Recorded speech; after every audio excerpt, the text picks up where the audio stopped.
نحمده ونصلي على رسوله الكريم اما بعد فاعوذ بالله من الشیطان الرجیم بسم اللہ الرحمن الرحیم رب اشرح لي صدری ويسر لي امری واحلل عقدۃ من لسانی یفقهوا قولی رب زدنی علما اللهم فقهنا في الدین اللهم اجعلنا من الذين آمنوا وعملوا الصالحات وتواصوا بالحق وتواصوا بالصبر اللهم ثبتنا بلا الہ الا اللہ عند الموت.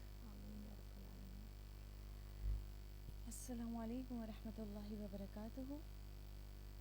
انشاءاللہ تعالی آج ہم شروع کریں گے اپنی تفسیر کا لیسن سورہ نمل کی آیت نمبر 59 سے، اور انشاءاللہ پوری کوشش ہوگی کہ آیت 59 سے آیت 75 تک انشاءاللہ آج ہم اپنا لیسن ختم کر لیں. تو چلیے آیت نمبر 59 سے شروع کرتے ہیں. لاسٹ کلاس میں ہم نے آیت 58 تک کر لیا تھا، جس میں ہم نے دیکھا تھا کہ پچھلی قوموں کے حالات اللہ تعالیٰ نے بتائے تھے آیت 58 تک. اور اس کے بعد اب ہم دیکھتے ہیں، میں نے پہلے بھی بتایا تھا جیسے کہ سورہ نمل جو ہے وہ مکی صورت ہے، اور جو بھی مکی صورتیں ہوتی ہیں ان میں پہلے اولین مخاطب جو تھے وہ کفار مکہ تھے. اسی لیے ہم دیکھتے ہیں کہ مکی صورتوں میں زیادہ تر توحید کی بات ہوتی ہے، پچھلی قوموں کے حالات ہوتے ہیں، کیونکہ وہ بتا کر اہل مکہ کو یہ بتانا مقصود تھا کہ دیکھو پچھلی قوموں سے سبق لو اور اس طرح سے اپنے نبی کو نہ جھٹلاؤ جس طرح سے تم جھٹلا رہے ہو. آیت 59 سے شروع کرتے ہیں. اعوذ باللہ من الشیطان الرجیم بسم اللہ الرحمن الرحیم. قل الحمد للہ، کہہ دیجئے کہ سب تعریف اللہ کے لیے ہے. والسلام، اور سلامتی ہے، علی عبادہ الذین اصطفیٰ، اس کے بندوں پر وہ جنہیں اس نے چن لیا ہے. اللہ، کیا اللہ، خیر، بہتر ہے، اما یشرکون، یا وہ جو شریک ٹھہراتے ہیں. یہاں پر ایک چیز تو آپ یہ دیکھ لیجئے کہ جو یہ اللہ کا لفظ آ رہا ہے نا، یہاں پہ بیسیکلی دو حمزہ تھے، ٹھیک ہے. ایک تو کوشچن ورڈ جو ہوتا ہے نا، حرف استفہام، ایک وہ تھا، اور اس کے بعد اللہ تھا، اللہ، یہ اس طرح سے تھا. لیکن پھر وہ ادغام ہو جاتا ہے تو وہ دو حمزہ جب آتے ہیں تو وہ بن جاتا ہے اللہ، ٹھیک ہے. یہاں پہ ہم دیکھتے ہیں اللہ تعالیٰ نبی صلی اللہ علیہ وسلم سے مخاطب ہیں، اور اللہ تعالیٰ کیا فرما رہے ہیں کہ آپ ان سے کہہ دیجئے کہ سب تعریف اور سب شکر اللہ کے لیے ہے. اگر آپ لوگ کو یاد ہو، آپ لوگ شروع کے اپنے لیسن پر جائیں، جب ہم نے سورہ فاتحہ شروع کی تھی تو اس میں نے آپ لوگ کو الحمد کا میننگ بہت اچھے طریقے سے بتایا تھا کہ الحمد میں صرف تعریف نہیں آتی بلکہ تعریف بھی اور شکر بھی. اور آئی تھنک یہ بعد میں بھی میں کافی کلاسز میں ریپیٹڈلی بتا چکی ہوں. آپ ان لوگوں سے کہہ دیجئے کہ سب تعریف سب شکر اللہ کے لیے ہے. والسلام علی عبادہ الذین اصطفیٰ، اور سلامتی ہے ان لوگوں پر جنہیں اللہ نے چن لیا ہے. یہ کون سے بندے ہیں جنہیں اللہ نے چن لیا اور جن کے لیے اللہ تعالیٰ خود سلام بھیج رہے ہیں. اب دیکھیے پچھلی قوموں کی تباہی کے حالات ہم نے پیچھے پڑھے. جب اس طرح سے واقعات ہم پڑھتے ہیں یا ہم سنتے ہیں یا ہم انہیں امیجن کرتے ہیں تو انسان کے اندر ایک خوف کی، ایک ڈر کی کیفیت آ جاتی ہے، جس کے بعد انسان تھوڑا سا پیس چاہتا ہے. قرآن میں بھی اگر ہم پڑھ رہے ہیں قوم نوح، قوم لوط، قوم عاد، قوم سمود، ان سب کے واقعات ایک ساتھ ہم پڑھ رہے ہیں، اس کے بعد کیا ہوتا ہے کہ تھوڑا سا کچھ دل ہوتا ہے کہ کوئی اب سکون کی آیت آئے، کوئی اچھی سی آیت آئے، خوشی خبری والی آیت آئے.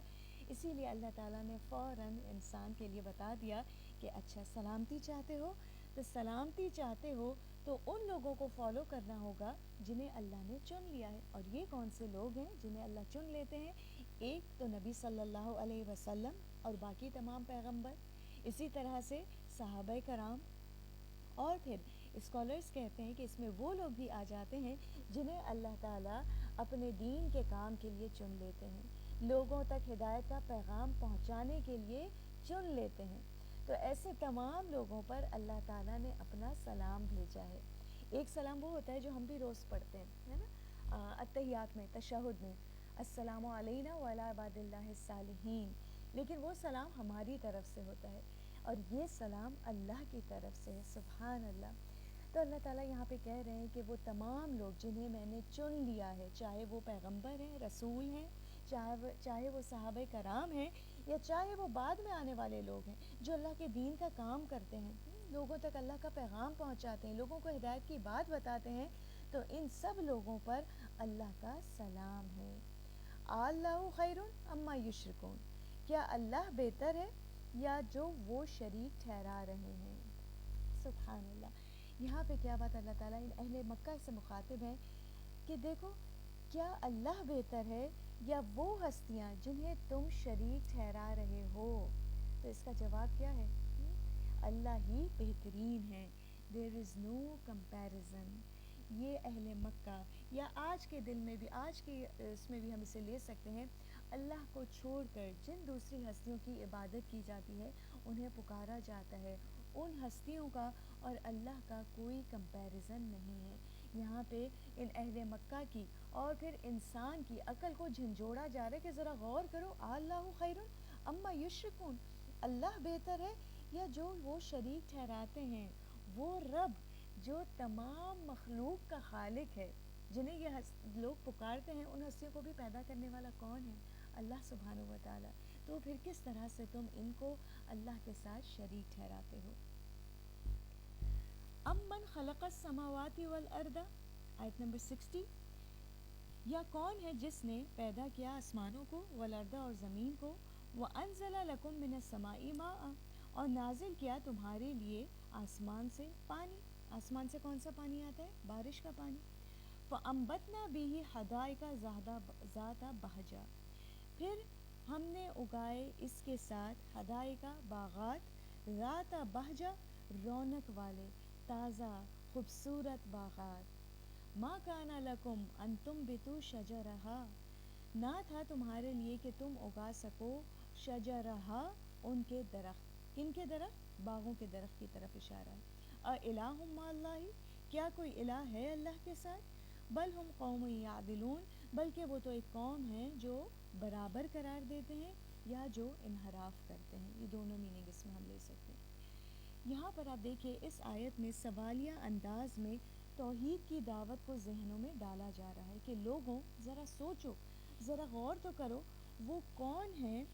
امن خلق السماوات والارض جس نے آسمانوں کو اور زمین کو پیدا کیا. آسمان اور زمین تمہارے لیے پیدا کیے. کیا تم جنہیں شریک ٹھہراتے ہو، جنہیں پکارتے ہو، وہ اس طرح کی بہترین تخلیق کرنے کے قابل ہیں؟ کیا وہ اس طرح کی کوئی تخلیق کر سکتے ہیں؟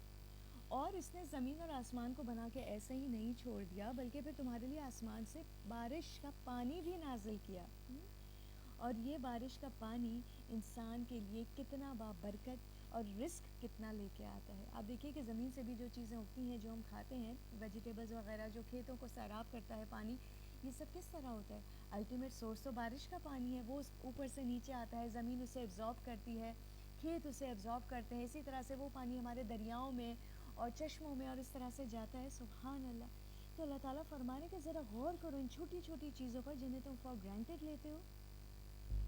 فَأَنبَتْنَا بِهِ پھر ہم نے اگایا ساتھ اس کے، بھی ساتھ اس کے، کس کے ساتھ؟ ساتھ اس پانی کے، یعنی اس پانی کے ذریعے پھر ہم نے اگائے حدائق ذات بہجہ تمہارے لیے پر رونق باغات. حدائق ہا دا قاف اس کا روٹ ورڈ ہے، اور حدیقہ کہتے ہیں ایسے باغ کو، ایسے گارڈن کو جس کی باؤنڈری ہو، جس کی چار دیواری ہو. آپ دیکھیے کہ جو پبلک پلیسز ہوتے ہیں موسٹلی ایسا ہوتا ہے کہ ان کی کوئی اس طرح سے خاص کر کے باؤنڈری وال یا چار دیواری نہیں بنائی جاتی. جو ہمارے پرسنل اگر کوئی اس طرح کے گارڈنز ہوں یا بہت قیمتی گارڈنز ہوں، ان کے ارد گرد انہیں پروٹیکٹ کرنے کے لیے کوئی باؤنڈری وال اس طرح سے بنائی جاتی ہے. تو وہ باغ جس کی باؤنڈری وال ہو اسے خاص طور پر حدیقہ کہا جاتا ہے. قیمتی باغات ہوں، پرسنل باغات ہوں. ذات بہجہ جو بہت رونق والے ہیں. بہجہ کا لفظ با ہا جیم اس کا روٹ ورڈ ہے. کسی بھی بہت خوبصورت، خوشنما اور پر رونق اور کوئی بہت ہی جو آنکھوں کو بھلی لگنے والی چیز ہو اس کو عربی میں بہیج کہا جاتا ہے. اور خاص طور پر یہ استعمال ہوتا ہے کسی خوشنمائی کے یا رونق کے اظہار کے لیے. ٹھیک ہے، یعنی اگر کوئی گارڈن ہے جو آپ دیکھ رہے ہیں نا، بہت فریش آپ کو لگ رہا ہے، بہت زیادہ اس میں درخت ہیں، پھول ہیں، بہت پر رونق لگ رہا ہے، تو ایسے باغ کو ذات بہجہ کہا جاتا ہے. تو یہاں پہ اللہ تعالیٰ کہہ رہے ہیں کہ یہ تمہارے باغات، یہ تمہارے مال جن سے تم محبت کرتے ہو، جو تمہیں بہت اچھے لگتے ہیں، وہ تمہیں کس نے دیے ہیں؟ مَكَانَ لَكُمْ أَن تُنبِتُوا شَجَرَهَا تم تو اس قابل بھی نہ تھے کہ ایک درخت بھی اس باغ میں لگا سکتے. ایک درخت بھی تمہارے بس کی بات نہیں تھی کہ اتنے سارے درختوں میں سے کوئی ایک درخت بھی تم لگا سکتے. اور الہ مع اللہ، کیا کوئی الہ ہے اللہ کے ساتھ جن جوڑا جا رہا ہے انسان کو؟ کہ دیکھو، غور کرو اور پھر بتاؤ کہ کیا اللہ کے علاوہ کوئی یہ سب کر سکتا ہے؟ بل ہم قوم یعدلون، بلکہ وہ تو ایک قوم ہے جو یعدلون. یہاں پہ یعدلون کا جو لفظ ہے آپ دیکھیے اس کا روٹ ورڈ ہے عین دال لام، عدلا. ٹھیک ہے، عدل کا مطلب ہوتا ہے برابری کرنا، اللہ کے ساتھ دوسروں کو برابر ٹھہرانا.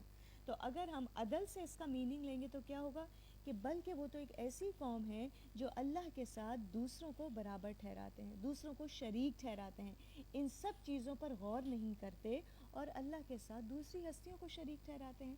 اور اسی طرح سے عدل سے ایک لفظ ہوتا ہے عدول.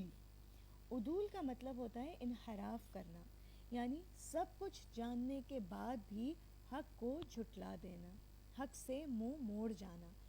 تو اگر ہم اس کو عدول سے لیتے ہیں تو اس کا میننگ کیا ہوتا ہے کہ اتنی ساری نشانیوں کے باوجود بھی یہ ایسی قوم ہے جو حق سے منہ موڑ جاتی ہے. امن جعل الارض قرارا، یا کون ہے جس نے بنایا زمین کو قرار کی جگہ، تمہارے لیے قرار کی جگہ زمین کو بنایا، زمین کو تمہارے لیے ساکن کر دیا. اب دیکھیے زمین ویسے تو ہل رہی ہے، ریوالو کر رہی ہے، لیکن اللہ تعالیٰ نے ہمارے رہنے کے قابل اس زمین کو بنا دیا. وَجَعَلَ خِلَالَهَا أَنْهَارًا، اور بنا دیے اس کے درمیان نہروں کو. سبحان اللہ، زمین کو بنا کر بھی ایسے ہی نہیں چھوڑ دیا اللہ تعالیٰ نے. زمین کے بیچ میں، خلال کا مطلب ہوتا ہے نا جو تھوڑے تھوڑے سے بیچ میں سوراخ یا کریکس وغیرہ ہوتے ہیں، انہیں خلال کہا جاتا ہے. تو زمین کے بیچ میں اللہ تعالیٰ نے نہریں بنا دی. کہیں ہم نہریں دیکھتے ہیں وَجَعَلَ لَهَا رَوَاسِيَ، تو کہیں ہم پہاڑ دیکھتے ہیں، اس نے بنا دیے اس کے لیے یعنی زمین کے لیے پہاڑ بنا دیے. سبحان اللہ.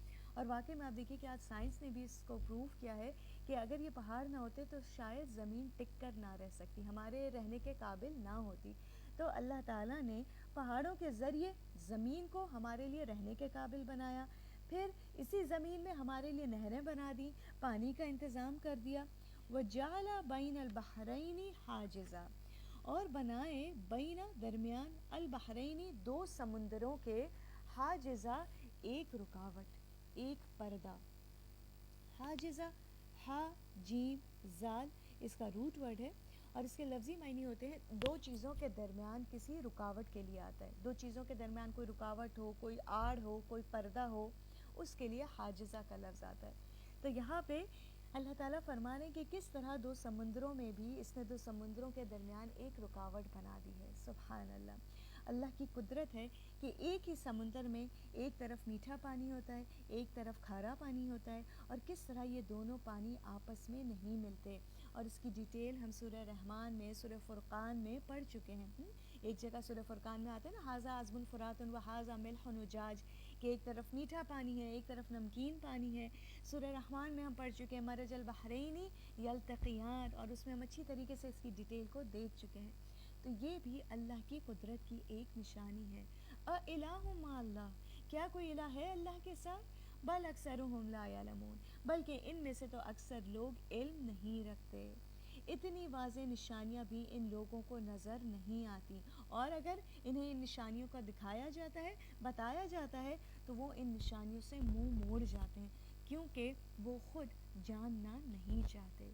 سبحان اللہ. تو یہاں پر آپ دیکھیے اللہ تعالیٰ کیا بتا رہے ہیں کہ اللہ تعالیٰ نے زمین کو بنایا اور پھر اس میں طرح طرح کی نشانیوں کو بکھیر دیا انسان کے غور و فکر کے لیے، انسان ان نشانیوں کو دیکھے اور ان سے عبرت حاصل کرے. لیکن کیا ہی بدقسمتی انسان کی کہ ان نشانیوں کو دیکھنے کے باوجود بھی حق سے منہ موڑ جاتا ہے، اللہ کے ساتھ دوسری مخلوقات کو شریک ٹھہراتا ہے.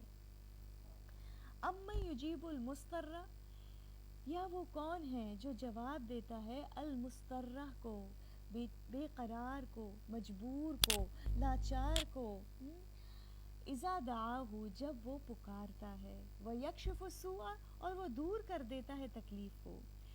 یہاں پر المضطر کا لفظ جو آ رہا ہے اس کا روٹ ورڈ کیا ہے؟ داد را را. درر اردو میں ہم کہتے ہیں نا تکلیف کو، نقصان کو، اور مضطرہ وہ شخص جسے نقصان پہنچا ہو، جسے کوئی تکلیف پہنچی ہو. اور خاص طور پر مستر جو ہے وہ اس شخص کے لیے آتا ہے جو دنیا کے تمام سہاروں کو چھوڑ کر صرف اور صرف اللہ کے سہارے کو تھام لے، صرف اور صرف اللہ کا ہو کر اللہ کو پکارے۔ تو یہاں خاص کر ایک بے قرار کی دعا کا ذکر ہے کہ جب ایک شخص بہت تکلیف میں ہوتا ہے، مشکل میں ہوتا ہے، بہت بے قرار ہوتا ہے، اور اس بے قراری کی حالت میں وہ اللہ کو پکارتا ہے، تو کون ہے جو اس کی پکار کو سنتا ہے؟ اور اذا دعاہ ویکشف السوء، اس کی پکار کو سن کر اس کی تکلیف کو دور بھی کر دیتا ہے۔ یکشف کشف سے، کشف کھول دینا، کسی چیز کو دور کر دینا۔ السوء سین واو حمزہ اس کا روٹ ورڈ ہے، اور السوء کہتے ہیں ہر وہ اس تکلیف کو جو انسان کو پہنچتی ہے، ہر تکلیف، چھوٹی بڑی ہر قسم کی تکلیف، ہر ناپسندیدہ چیز جو انسان کو پہنچتی ہے اسے سوء کہا جاتا ہے۔ تو یہاں پہ اللہ تعالیٰ کہہ رہے ہیں کہ دیکھو، جب کوئی بے قرار رب کو پکارتا ہے تو اس کی پکار کو رب صرف سنتا ہی نہیں بلکہ قبول بھی کر لیتا ہے اور اس کی تکلیف کو دور بھی کر دیتا ہے۔ سبحان اللہ۔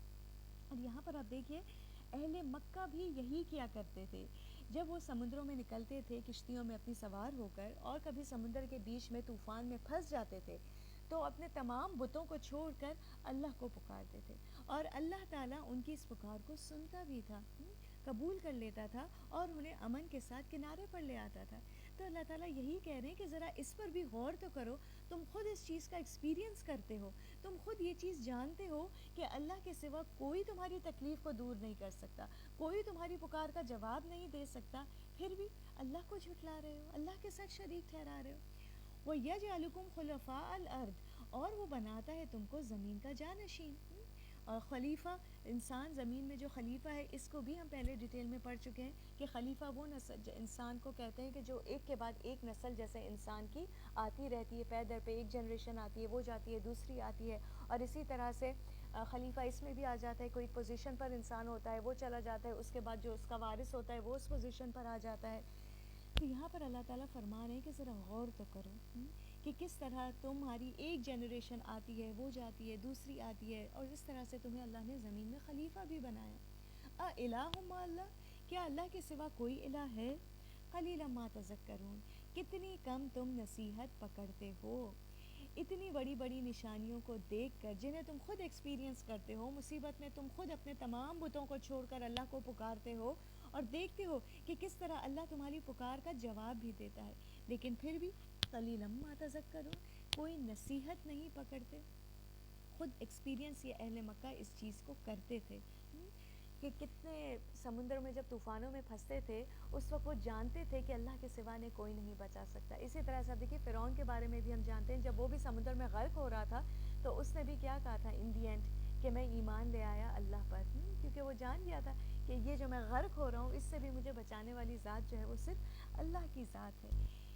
تو یہاں پہ آپ دیکھیں کہ اللہ تعالیٰ کا ایک دعا کا قبول کرنے کی طرف بھی اشارہ ہے۔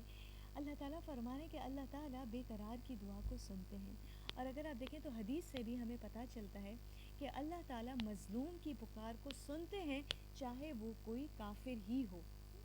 مظلوم کی دعا کو اللہ تعالیٰ رد نہیں کرتے چاہے وہ کافر ہی ہو۔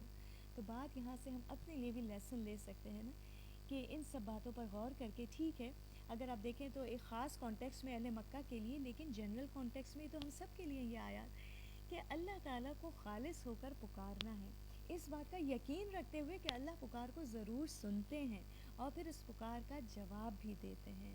اللہ کے ساتھ تعلق کو مضبوط کرنا ہے، اس بات پر یقین رکھنا ہے کہ اللہ کے سوا کوئی مددگار نہیں، خاص طور پر اس وقت جب ہم کسی مشکل میں، کسی مصیبت میں ہیں یا ہم پر کوئی غم ہے، کیونکہ یاد رکھیے کہ جب انسان کمزور ہوتا ہے، جب انسان پر کوئی غم، انسان کسی غم کو اپنے اوپر حاوی کر لیتا ہے، کسی مشکل کو اپنے اوپر حاوی کر لیتا ہے، تو اس وقت انسان کا نفس اس پر غالب آ جاتا ہے۔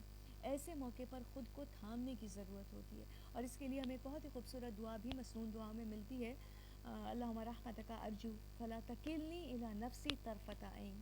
اور اس دعا میں یہی ہم دعا مانگتے ہیں اللہ سے کہ اللہ تعالیٰ ایک پل کے لیے بھی ہمیں اپنے نفس کے حوالے نہ کریے، کیونکہ نفس کیا کرتا ہے، ہم 13 پارے میں پڑھ چکے ہیں نا، نفس جو ہے وہ انسان کو برائی پر ابھارتا ہے، غلط کام کرنے کو کہتا ہے۔ اکثر آپ نہیں دیکھتے، اکثر لوگوں پر جب کوئی مشکل آتی ہے، کوئی غم آتا ہے، تو سب سے پہلے جو چیز سفر کرتی ہے وہ کیا؟ انسان کی عبادات. ہم کبھی کسی بہت مشکل میں آ جاتے ہیں، غم میں آ جاتے ہیں، تو اپنا دل بہلانے کے لیے کیا کرتے ہیں؟ ادھر اٹھے وہاں ٹی وی کھول کے بیٹھ گئے. اور کوئی کہے کہ یہ کیا کر رہے ہو، تو کیا کہتے ہیں؟ نہیں، ذرا انٹرٹینمنٹ کے لیے، ذرا دل کو ہلکا کرنے کے لیے. تو یہی وہ موقع ہوتے ہیں جب ہمیں اپنے آپ کو تھامنے کی ضرورت ہوتی ہے. تو اس بات پر یقین رکھنا کہ اللہ تعالیٰ بے قرار کی دعا، مضطر کی دعا کو سنتے ہیں، وہ یکشف السوء، اور اس سے اس برائی کو دور بھی کر دیتے ہیں. تو اے انسان، ذرا ان چیزوں پر غور کرو اور نصیحت پکڑو. اللہ پھر شکوہ کرتے ہیں، قلیلا ما تذکرون، کتنی کم تم نصیحت پکڑتے ہو اتنی نشانیوں کے باوجود. امن یہدیکم فی ظلمات البر والبحر، یا وہ کون ہے جو تمہاری رہنمائی کرتا ہے فی ظلمات البر والبحر، خشکی اور سمندر کے اندھیروں میں. وہ کون ہے جو تمہاری رہنمائی کرتا ہے خشکی اور سمندر کے اندھیروں میں؟ مزید دلائل یہاں پر اللہ تعالیٰ دے رہے ہیں. وَمَن يُرْسِلُ الرِّيَاحَ بُشْرًا بَيْنَ يَدَيْ رَحْمَتِهِ، اور وہ کون ہے جو بھیجتا ہے الریاح، ہواؤں کو. ریح کی جمع ہے، ریح ہوا کو کہتے ہیں، ریاح ہواؤں کو. بشرم خوشخبری کے ساتھ، بین یدی رحمتہ، آگے آگے اس کی رحمت کے. سبحان اللہ، آگے آگے اس کی رحمت کے. یہاں پہ اس کی رحمت سے مراد کیا ہے؟ بارش. کہ اللہ تعالیٰ بارش سے پہلے کس طرح ہواؤں کو بھیجتے ہیں جو تمہارے لیے خوشخبری کا باعث ہوتی ہیں. ابھی ہی اگر کراچی میں آپ میں سے جو لوگ ہیں وہ اس چیز کو ایکسپیرینس کر رہے ہوں گے، اتنی گرمی تھی لیکن الحمدللہ 2 دن سے جو ہوائیں چل رہی ہیں، تو واقعی میں یہ آیت پڑھتے ہوئے مجھے ایسا لگ رہا تھا جیسے یہ آیت ابھی میرے لیے اللہ نے نازل کر دی، کہ کتنی اس وقت خوشی فیل ہو رہی تھی جب ہوا چل رہی تھی کہ الحمدللہ اب کچھ گرمی کا زور ٹوٹے گا، اب کچھ بارش ہوگی. سبحان اللہ. تو یہاں پہ اللہ فرمانے کہ کون ہے جو ان ہواؤں کو تمہارے لیے خوشی کا سامان بنا کر بھیجتا ہے. الہ مع اللہ، کیا اللہ کے سوا کوئی اور معبود ہے؟ کوئی اور ایسی ہستی ہے جو یہ کر سکے؟ تعالی اللہ عما یشرکون، بلند ہے اللہ اس سے جو وہ شریک ٹھہرا رہے ہیں. یہاں پر اللہ تعالیٰ نے جو دلائل دی ہیں، خاص طور پر 2 یہاں پہ دلائل جو دیے گئے ہیں، ایک راتوں کو سفر کرنے کے لیے، ڈائریکشنز معلوم کرنے کے لیے بھی اللہ نے انتظام کر دیا ہے. آسمان پر جو ستارے بنائے ہیں، یہ تو آج آپ دیکھیے ہمارے پاس یہ اسٹریٹ لائٹس وغیرہ سب ہیں، لیکن جب یہ نہیں تھی تو لوگ ستاروں کے ذریعے ڈائریکشنز معلوم کیا کرتے تھے، اور یہ بھی پوری ایک سائنس ہے. ابھی ریسنٹلی میں کہیں گئی تھی تو وہاں پہ اسی طرح کا کچھ ایک میوزیم وغیرہ بنا ہوا تھا، وہاں ہم گئے بچوں کو لے کر، تو انہوں نے اسی طرح سے ہمیں ریکلائنرس پر بٹھا دیا تھا، اور ریکلائنرس پر ہماری سیٹس جو ہیں وہ بالکل جیسے کہ لیٹنے کی پوزیشن میں تھی. ہمیں خاص گلاسز دیے، اور یہ پوری جو ایک سائنس تھی اس کو وہ پوری اوپر سیلنگ پر ایکسپلین کر رہے تھے کہ اگر ستارے اس طرح سے ہوں تو یہ ڈائریکشن، ستارے اس طرح سے ہوں تو وہ ڈائریکشن. سبحان اللہ. ایسی چیزیں دیکھنے سے واقعی میں شرح صدر ہوتا ہے کہ کتنے یہ ستاروں کے گروپس ہوتے ہیں، ان کے خاص نام بھی ہوتے ہیں، اور کس طرح سے لوگ صرف ان ستاروں کے ذریعے اپنی ٹریولنگ کیا کرتے تھے. تو وہی چیز اللہ تعالیٰ فرما رہے ہیں کہ کون ہے یہ ذات جو تمہارے لیے اس طرح سے اندھیروں میں بھی رہنمائی کا سامان کرتی ہے، اور تمہارے لیے بارش سے پہلے ہوائیں بھیجتی ہے. پھر بھی تم اللہ کے ساتھ دوسروں کو شریک ٹھہراتے ہو. تو یاد رکھو کہ جن چیزوں کو تم شریک ٹھہرا رہے ہو، جن ہستیوں کو، اللہ تعالیٰ تو ان سے کہیں زیادہ بلند ہے. اس قسم کے ہر عیب سے اللہ تعالیٰ پاک ہے. اب میں یبدأ الخلق ثم یعیدہ، یا کون ہے جو ابتدا کرتا ہے تخلیق کی. یبدأ، با دال حمزہ اس کا روٹ ورڈ ہے، اور اس کا مطلب ہوتا ہے خلق کی ابتدا کرنا، کسی چیز کو بالکل نئے سرے سے بنانا. ایک تو ہوتا ہے نا کہ کوئی چیز پہلے سے موجود ہے، اسی ماڈل پہ کوئی چیز بنا دی گئی. نہیں، ایک ہوتا ہے بالکل کسی چیز کو سرے سے، وہ چیز تھی ہی نہیں، اور اس کو بنانا. کون ہے جو تخلیق کی ابتدا کرتا ہے، ثم یعیدہ، اور پھر وہ اس کا اعادہ کرتا ہے، اس کو لوٹاتا بھی ہے. وَمَن یرزقکم من السماء، اور کون رزق دیتا ہے تم کو آسمان سے، والارض، اور زمین سے. الہ مع اللہ، کیا کوئی اور الہ ہے اللہ کے ساتھ؟ ان آیات کو پڑھتے ہوئے یہ یاد رکھیے، یہ نہ سوچے کہ یہ اہل مکہ کے لیے، یہ سوچے کہ یہ اللہ ہم سے کہہ رہے ہیں. الہ مع اللہ، کیا اللہ کے علاوہ کوئی اور الہ ہے؟ قل ہاتوا برہانکم ان کنتم صادقین، کہہ دیجئے کہ لے آؤ اپنی دلیل اگر تو تم سچے ہو. سبحان اللہ. یہاں پہ اللہ تعالیٰ فرما رہے ہیں کہ دیکھو، خلق کی ابتدا کرنے والی ذات بھی صرف اللہ کی ہے. آج انسان سائنس کی جتنی ترقی کر لے لیکن آج تک کوئی ایک سیل کو بھی ایکٹیویٹ نہیں کر سکا ہے. روح ڈالنا صرف اور صرف اللہ کے ہاتھ میں، اسی کا کام ہے. اور اسی طرح سے آسمان سے بارش آتی ہے، جو رزق تمہیں ملتا ہے، زمین سے جو رزق تمہیں ملتا ہے، یہ سب کا سب تمہیں دینے والا اللہ ہے. اگر وہ نہ چاہے تو تم اپنے رزق کو پا ہی نہ سکو، اور اگر وہ چاہے تو تمہیں خوب سے خوب رزق دیتا جائے. الہ مع اللہ، کیا اللہ کے علاوہ کوئی الہ ہے جو یہ سب کر سکے؟ تمہارے شریکوں میں سے کوئی ہستی ہے جو یہ کر سکے؟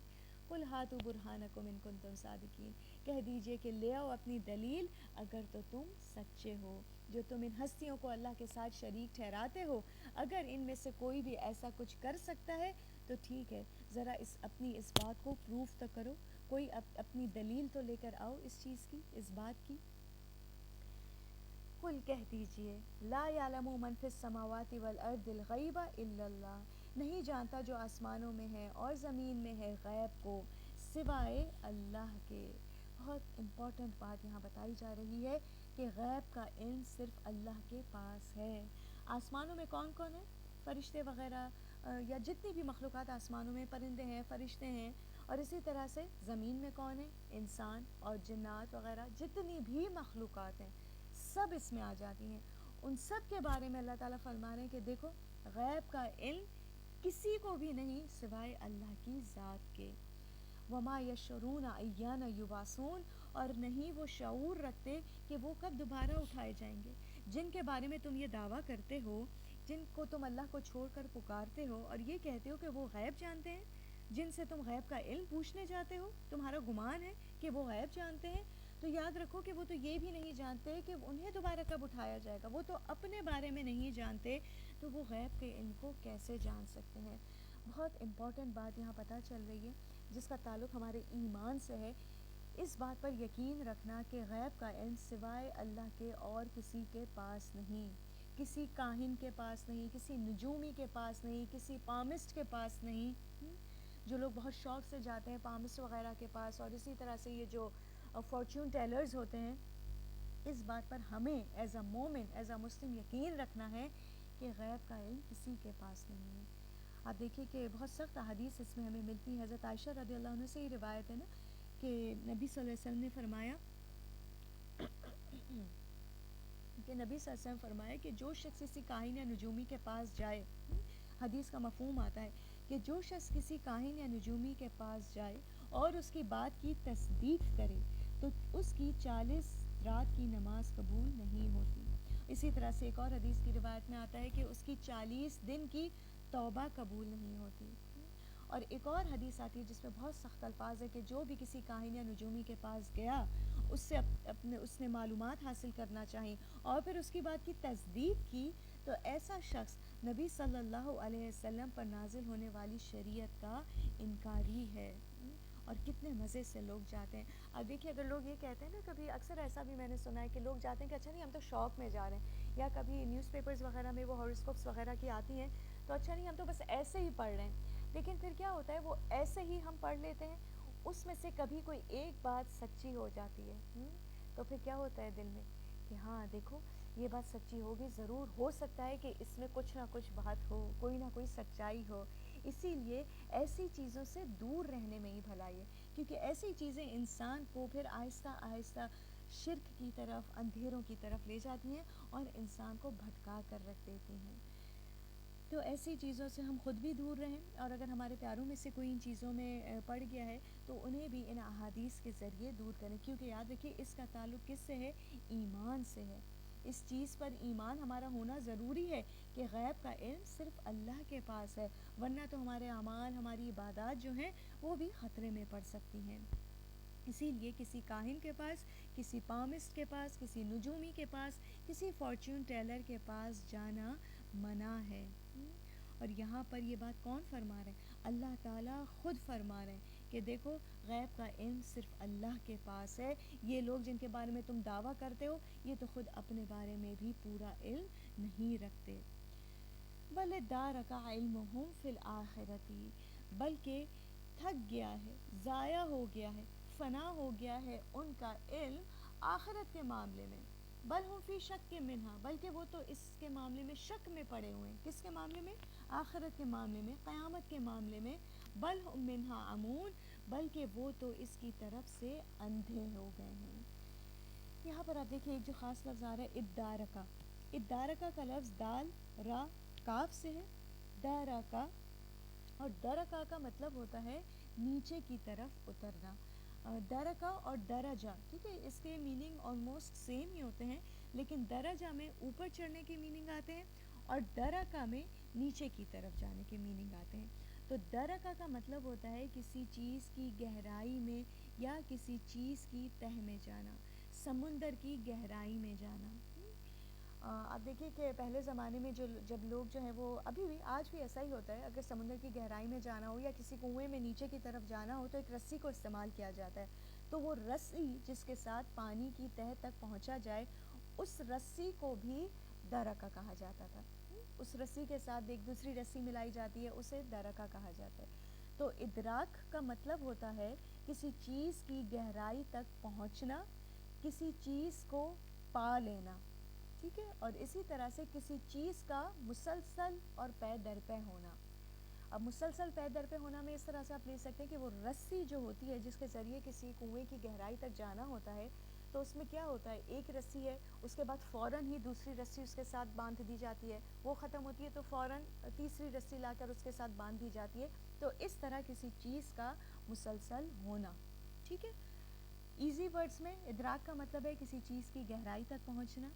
اور علم میں اگر علم کے لیے یہ لفظ استعمال ہوتا ہے تو علم میں ادراک کا مطلب ہوتا ہے سٹیپ بائی سٹیپ علم حاصل کر کے کسی نتیجے پر پہنچنا، گہری سمجھ بوجھ، ٹھیک ہے. ایک ہوتا ہے آپ دیکھیے ٹو نو سم تھنگ، کسی چیز کو صرف جان لینا، رائٹ.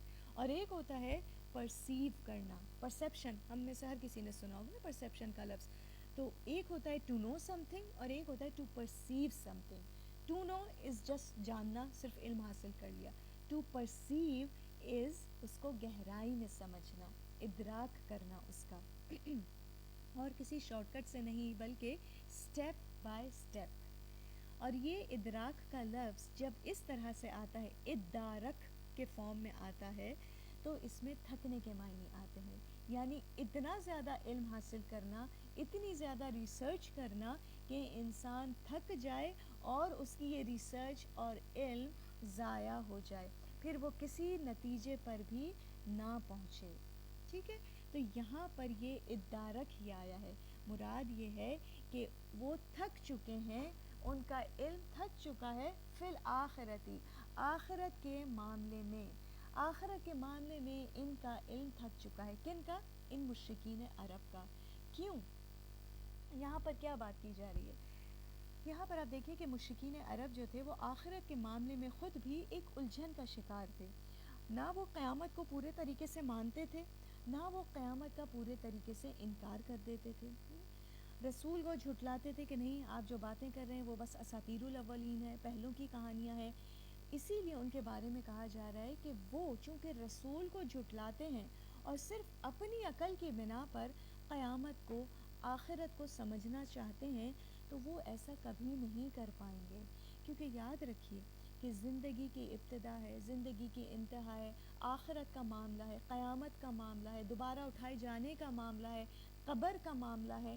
ان سب چیزوں کے علم کے لیے جس رسی کو ہمیں تھامنا ہے وہ ہے قرآن اور سنت. اس رسی کے بغیر اگر ہم ان چیزوں کو سمجھنے کی کوشش کریں گے تو کیا ہوگا؟ ہم تھک جائیں گے، ہماری ریسرچز تھک جائیں گی، ہمارا علم تھک جائے گا، لیکن ہم اس کی حقیقت کو نہیں جان پائیں گے. انسان ان دی اینڈ کیا ہوگا؟ بھٹک جائے گا. تو وہ لوگ جو پیغمبر کو نہیں مانتے، صرف عقل کی بنیاد پر انسان کی یا دنیا کی حقیقت کو سمجھنا چاہتے ہیں، ان دی اینڈ وہ تھک جائیں گے، انہیں جواب نہیں ملے گا. تو یہ اہل مکہ کا یہی حال تھا. کیا کرتے تھے؟ جھٹلاتے تھے نبی صلی اللہ علیہ وسلم کو، ان کی باتوں کو، قیامت کو. لیکن پھر کیا تھا؟ بل ہم فی شک کے منہا، ایک شک میں مبتلا ہیں قیامت کے معاملے میں، نہ انکار کرتے ہیں نہ اقرار کرتے ہیں. 30 پارے میں آتا ہے نا سورہ نبا میں، اما یتساءلون، ایک دوسرے سے سوال کرتے ہیں کہ اچھا کیا ہوگا ایسا؟ اچھا ہوگا تو کیسے ہوگا، اچھا کب ہوگا. بل ہم منہا عمون، بلکہ وہ اس کی طرف سے عمون، اندھے ہیں. یعنی یہاں پر آپ دیکھیے سٹیپ بائی سٹیپ بتایا جا رہا ہے کہ پہلے کیا ہوتا ہے، انسان جب قرآن سنت کو نہیں مانتا، صرف اپنی عقل کی بنا پر ایسی حقیقتوں کو جاننا چاہتا ہے، تو پہلے اس کے دل میں ذہن میں شک آتا ہے. ان دی اینڈ کیا ہوتا ہے، بل ہم منا عمون، پھر وہ اس کی طرف سے اندھا ہو جاتا ہے، آنکھیں بند، پھر اسے کوئی حقیقت نظر نہیں آتی.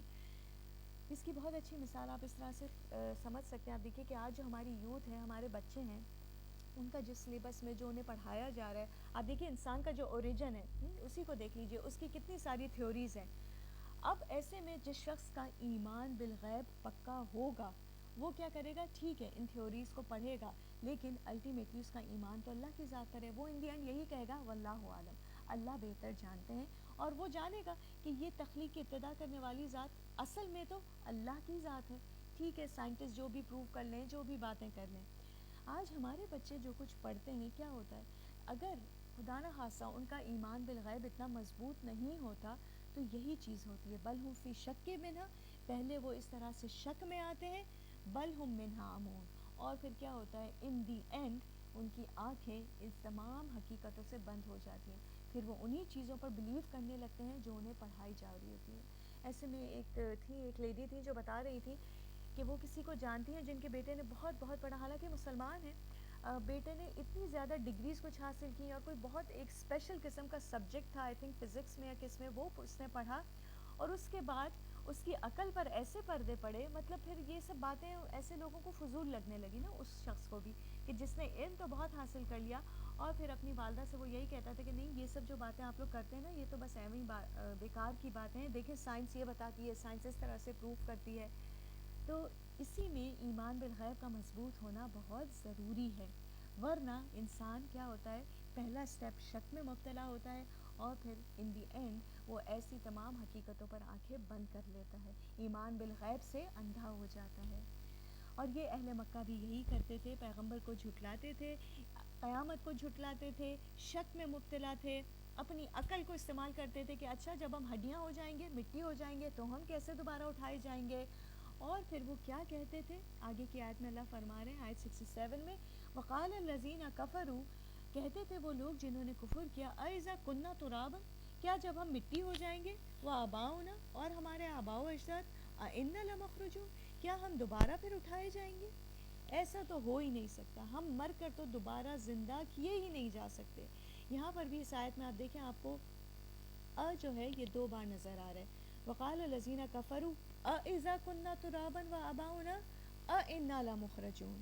تو یہاں پر جو دو بار یہ کا لفظ آیا ہے، حرف استفہام ہے، دو بار اس کا آنا بھی اسی لیے ہے کہ ان لوگوں کے انکار میں تاکید اور مبالغہ ہے.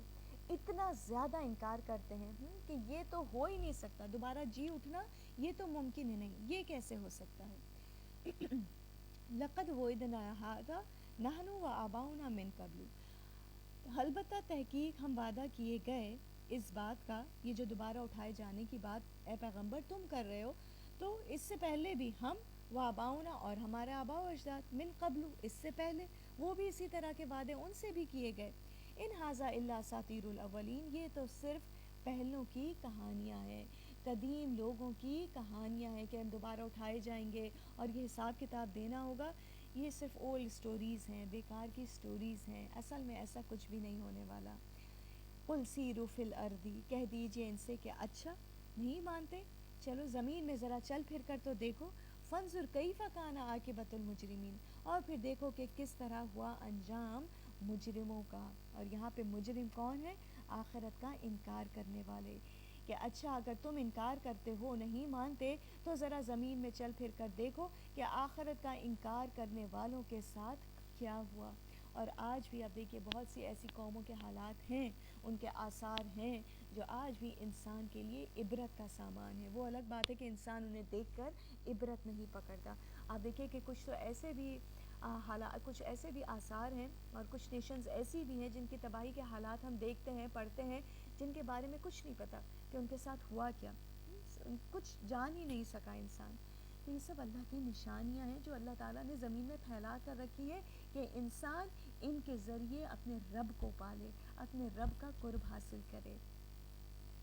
اب کیا ہوا کہ جب اہل مکہ اس طرح کی باتیں کرتے تو نبی صلی اللہ علیہ وسلم کو بہت دکھ پہنچتا کہ کس طرح سے یہ لوگ جھٹلا رہے ہیں۔ تو نبی صلی اللہ علیہ وسلم کو اللہ تعالیٰ آگے فرما رہے ہیں آیت 70 میں، وَلَا تَحْزَنْ عَلَيْهِمْ، تم نہ غم کرو ان پر، وَلَا تَكُنْ فِي ضَيْقٍ مِّمَّا يَمْكُرُونَ، اور نہ تم ہو فی ضَيْقٍ کسی قسم کی تنگی میں، مما اس سے جو یمکرون وہ چالیں چل رہے ہیں۔ نبی صلی اللہ علیہ وسلم کو تسلی دی جا رہی ہے کہ دیکھو یہ لوگ جو آپ کو جھٹلا رہے ہیں، جو آپ کے خلاف چالیں چل رہے ہیں، جو آپ کا مذاق اڑا رہے ہیں، آپ پر اعتراضات کر رہے ہیں، آپ ان کی باتوں پر اپنے دل کو تنگ نہ کریں، ان کی باتوں پر دکھی نہ ہوں، کیونکہ الٹیمیٹلی یہ لوگ اپنے انجام کو پہنچ جائیں گے۔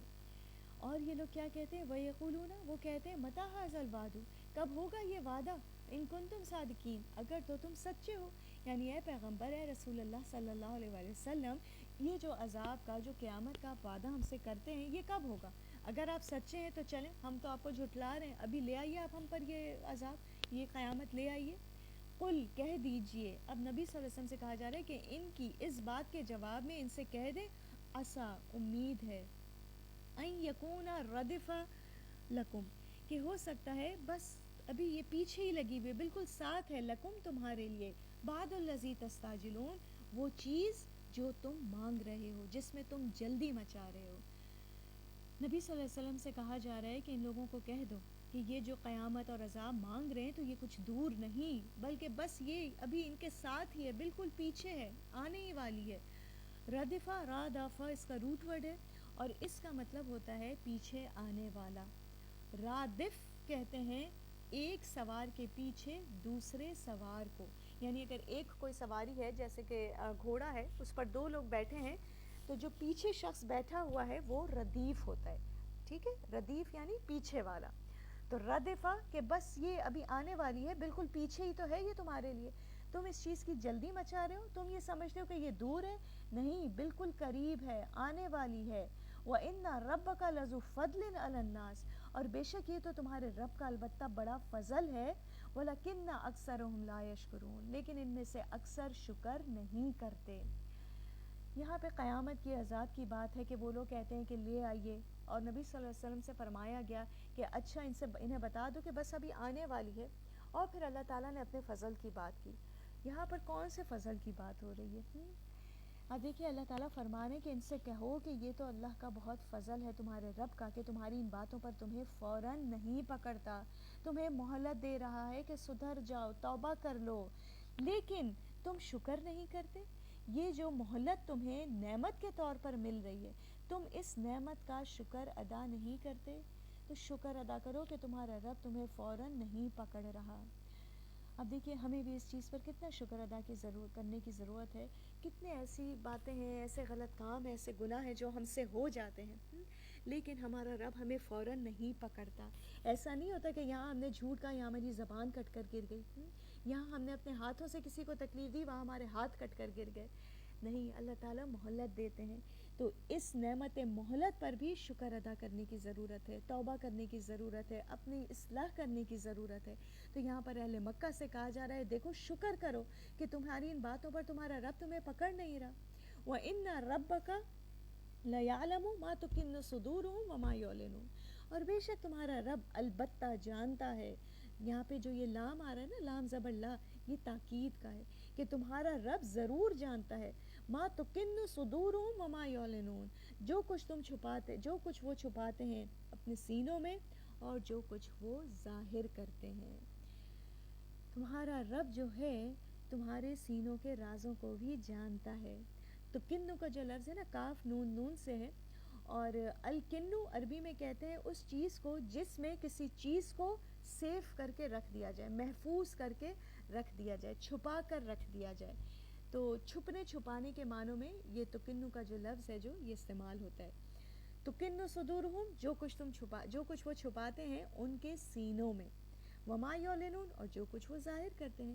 پھر اللہ تعالیٰ اپنی قدرت کے دلائل دے رہے ہیں کہ دیکھو جس رب کو تم جھٹلا رہے ہو، جس رب کے ساتھ تم شریک ٹھہراتے ہو، جس رب کا تم شکر نہیں کر رہے ہو، جو رب تمہیں مہلت دے رہا ہے، وہ رب تمہارے سینوں کے رازوں کو بھی جانتا ہے اور جو تم اپنے منہوں سے باتیں کرتے ہو ان کو بھی جانتا ہے.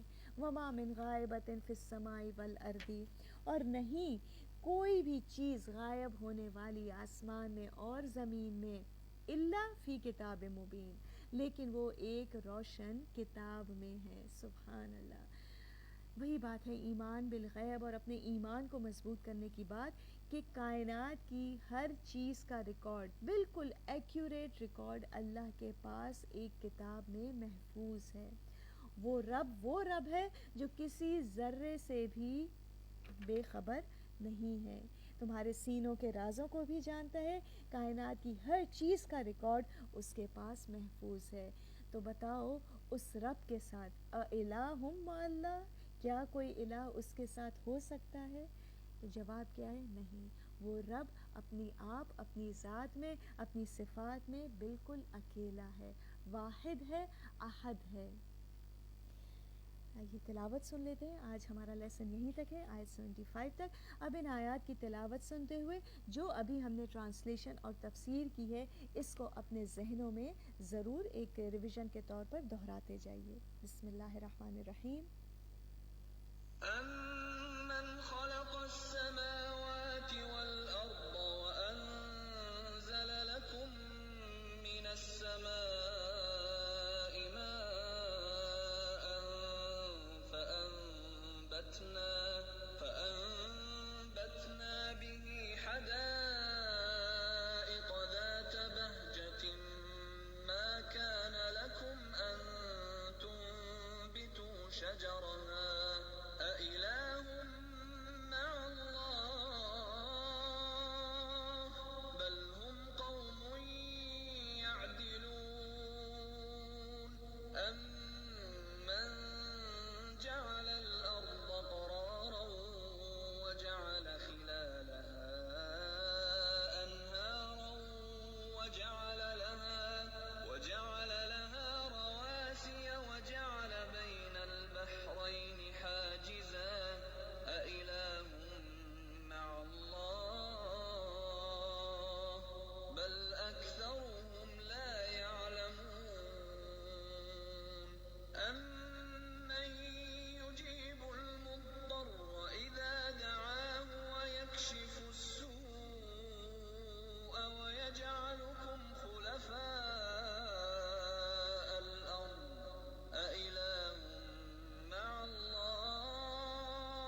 يستعجلون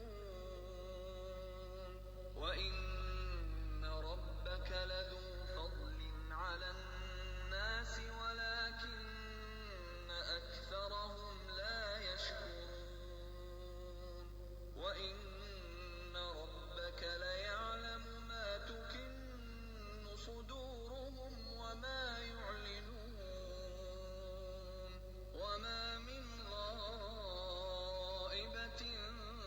في السماء والأرض إلا في كتاب مبين.